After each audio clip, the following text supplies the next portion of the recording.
Good day, scholars. We have been talking about Nessie, and we've been learning about main idea and details. What is a main idea? A main idea is the roof of the text. It's the top of the text. What's underneath the roof is called supporting details, the parts that hold up the roof. Without the details, the roof would collapse. So let's take a look at our text that we've been reading. We have been reading about Nessie, and the assignment was, what was the main idea on page 6 and 7? So let's go ahead and read this again. The loch called Ness. The body of water that is rumored to be home to the legendary Loch Ness Monster is large. In fact, it's the largest body of fresh water in the British Isles. Loch Ness is 24 miles long and only 1 mile wide and over 800 feet deep in some places.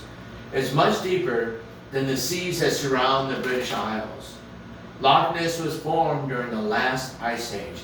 At that time, the land now called Scotland split into two, and the earthquakes made a trench. Then glaciers covered that trench until about 12,000 years ago. When the ice melted, it filled the trench with water to form a loch.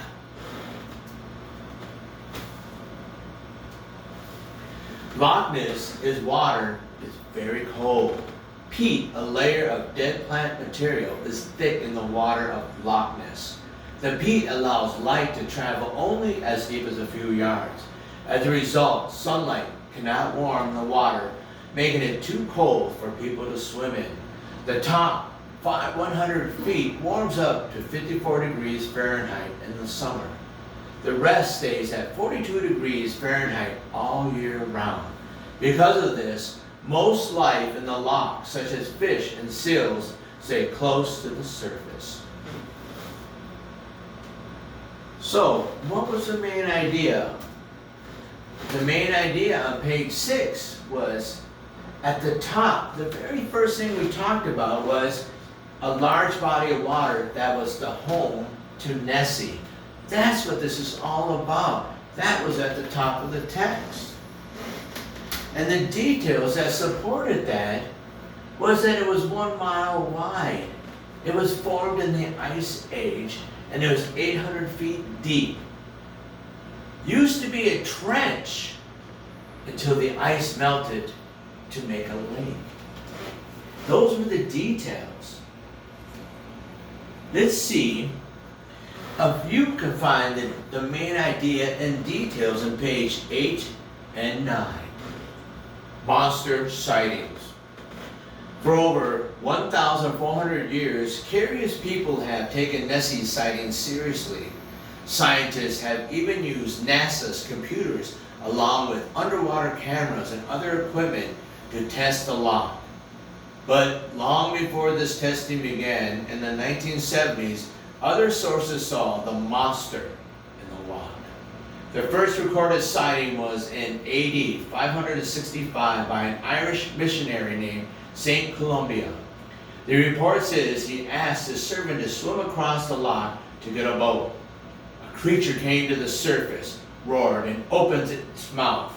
Columba commanded it to go back, be quiet, and not touch the man. It did. And every sighting since then has been quiet and peaceful.